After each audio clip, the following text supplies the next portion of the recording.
আসসালামু আলাইকুম সুপ্রিয় শিক্ষার্থীবৃন্দ, আশা করি আপনারা সকলেই ভালো আছেন। টেকনিক্যাল লার্নিং পেজের পক্ষ থেকে আপনাদের সবাইকে শুভেচ্ছা এবং অভিনন্দন জানিয়ে শুরু করছি আমাদের আজকের ক্লাস। আপনাদের সাথে ইনস্ট্রাক্টর হিসেবে আছি আমি জাহিদুর রহমান রাহিম।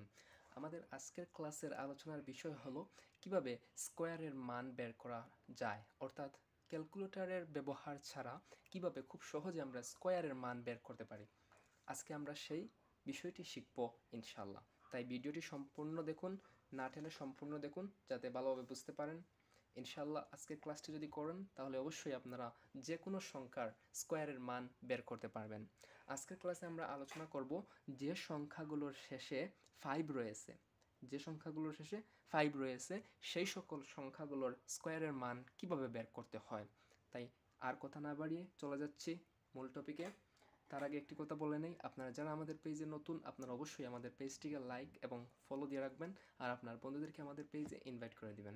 আর কথা না বাড়িয়ে চলে যাচ্ছি মূল টপিকে, আমাদের সাথেই থাকুন। প্রথমে আমরা এখানে দেখতে পাচ্ছি যে আমাদেরকে একটি সংখ্যা দেওয়া হয়েছে 45 স্কোয়ার, অর্থাৎ 45কে স্কোয়ার করলে এর মান কত দাঁড়ায় সেটি আমাদেরকে বের করতে বলা হয়েছে।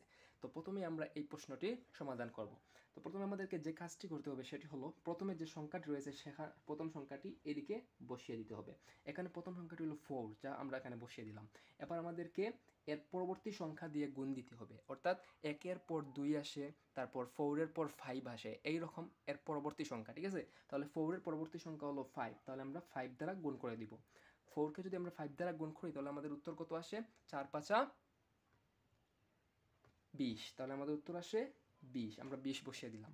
এবার আমাদেরকে যে কাজটি করতে হবে, আমাদেরকে 5কে স্কোয়ার করতে হবে, অর্থাৎ 5কে যদি আমরা স্কোয়ার করি তাহলে আমাদের উত্তর আসে 5-5 25, তাহলে আমরা এই যেখানে 25টা বসিয়ে দিলাম, তাহলে আমাদের উত্তর চলে এসেছে। এই যে 45কে যদি আমরা স্কোয়ার করি তাহলে আমাদের উত্তর আসে 2025। আপনারা এখন চাইলে ক্যালকুলেটর ব্যবহার করে দেখে নিতে পারেন। এই যে আমি আপনাদেরকে দেখিয়ে দিচ্ছি, 45 গুণ 45, এর উত্তর আসে 2025। এই যে আমাদের এখানেও চলে এসেছে 2025, অর্থাৎ খুব সহজে আমরা স্কোয়ারের মান বের করে ফেলেছি। আপনাদেরকে আরও একটি উদাহরণ দেখাই, তাহলে আরও ক্লিয়ার করে বুঝতে পারবেন ইনশাআল্লাহ। তাহলে এই যে আরেকটি উদাহরণ দেওয়া আছে, এখানে রয়েছে 25কে যদি আমরা স্কোয়ার করি তাহলে এর মান কত আসে সেটি আমরা খুব সহজে বের করব। আপনারা আমাদের সাথেই থাকুন। প্রথমে আমাদেরকে যে কাজটি করতে হবে ঠিক আগের মতোই, প্রথমে যে সংখ্যাটি রয়েছে সেটি প্রথমে এখানে বসিয়ে দিতে হবে এবং এর পরবর্তী সংখ্যা, অর্থাৎ 1-এর পরে আসে 2, 2-এর পরে আসে 3, তাহলে এর পরবর্তী 2-এর পরবর্তী সংখ্যা হলো 3, আমরা এই যে এখানে 3 বসিয়ে দিলাম। 2কে যদি আমরা 3 দ্বারা গুণ করি তাহলে আমাদের উত্তর আসে 3×2 6, এই যে আমরা 6 বসিয়ে দিলাম। এবার আমাদেরকে 5কে 5 দ্বারা গুণ করে দিতে হবে, পরবর্তী সংখ্যা যেটি রয়েছে সেটিকে আমরা স্কোয়ার করে দিব। 5কে যদি স্কোয়ার করি তাহলে আমাদের উত্তর আসে 25, এই যে আমরা এখানে 25 বসিয়ে দিলাম, তাহলে আমাদের উত্তর হলো 625। এবার আপনারা চাইলে ক্যালকুলেটর দেখে নিতে পারেন যে উত্তরটি সঠিক হয়েছে কিনা। আমরা এই যে 25 গুণ 25, অর্থাৎ 25কে যদি স্কোয়ার করি তাহলে উত্তর আসে 625, এই যে আমাদেরও চলে এসেছে 625। আরেকটি উদাহরণ দেখি আমরা, এখানে রয়েছে 35কে স্কোয়ার, অর্থাৎ 35কে যদি আমরা স্কোয়ার করি তাহলে এর উত্তর কত আসে সেটি আমাদেরকে বের করতে হবে। তাহলে আমরা প্রথমে যে কাজটি করব, প্রথমে যে সংখ্যাটি রয়েছে সেটি এখানে বসিয়ে দিব, তারপর এর পরবর্তী সংখ্যাটি দিয়ে একে গুণ করে দিব, অর্থাৎ 3-এর পরে আসে 4, অর্থাৎ 3-এর পরবর্তী সংখ্যা হলো 4, 4কে যদি আমরা 3 দ্বারা গুণ করে দিই তাহলে আমাদের উত্তর আসে 12, এই যে আমরা এখানে 12 বসিয়ে দিলাম। এবার আমরা ঠিক আগের মতো 5কে স্কোয়ার করে দিব, অর্থাৎ 5কে স্কোয়ার করলে হয় 25, তাহলে আমাদের উত্তর হলো 1225। আমরা চাইলে এবার ক্যালকুলেটর ব্যবহার করে দেখে নিতে পারি যে আমাদের উত্তর সঠিক হয়েছে কিনা। আমরা এই যে 35 গুণ 35, এর উত্তর আসে 1225, এই যে আমাদের এখানেও 1225 চলে এসেছে।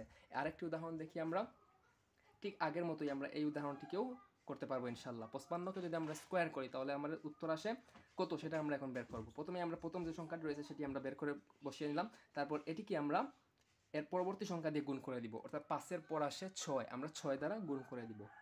6কে যদি আমরা 5 দ্বারা গুণ করি তাহলে আমাদের উত্তর কত আসে? 30, আমরা এখানে 30 বসিয়ে নিলাম। এবার আমরা ঠিক আগের মতোই 5কে স্কোয়ার করে দিব, অর্থাৎ 5কে যদি আমরা স্কোয়ার করি তাহলে আমাদের উত্তর আসে 25, আমরা এই 25টি এখানে বসিয়ে দিলাম। তাহলে আমাদের উত্তর চলে আসবে 3025। এবার আমরা ক্যালকুলেটর ব্যবহার করে দেখি আমাদের উত্তর সঠিক হয়েছে কিনা। আমাদেরকে প্রথমে এই যে 55 গুণ 55, অর্থাৎ 55কে স্কোয়ার করলে এর উত্তর আসে 3025, এই যে আমাদের উত্তর চলে এসেছে 3025, অর্থাৎ আমাদের উত্তর সঠিক হয়েছে। এরকম যতটি সংখ্যার শেষে 5 রয়েছে সেই সকল সংখ্যা আমরা এই নিয়ম ব্যবহার করে এর স্কোয়ারের মান বের করতে পারবো ইনশাআল্লাহ। আশা করি আপনারা আজকের ক্লাসটি বুঝতে পেরেছেন। তারপরেও যদি কোনো জায়গায় বুঝতে না পারেন তাহলে অবশ্যই আমাদেরকে কমেন্ট বক্সে কমেন্ট করে লিখে দিবেন, আমরা ইনশাআল্লাহ চেষ্টা করব আপনাদের প্রশ্নের উত্তর দেওয়ার। তো আজকের ক্লাসটি এই পর্যন্তই। পরবর্তী ক্লাসে আমরা শিখব যে সংখ্যাগুলোর শেষে 5 নেই সে সকল সংখ্যার স্কোয়ারের মান কিভাবে বের করতে হয়, সেগুলো আমরা পরবর্তী ক্লাসে শিখব ইনশাআল্লাহ। তাই আমাদের পেজে সবাই নিজেদের বন্ধুদেরকে ইনভাইট করে দিবেন এবং আমাদের পেজটিকে লাইক এবং ফলো দিয়ে রাখবেন। ততক্ষণ পরবর্তী ক্লাসে দেখা হবে, ততক্ষণ পর্যন্ত ভালো থাকুন, সুস্থ থাকুন। আসসালামু আলাইকুম।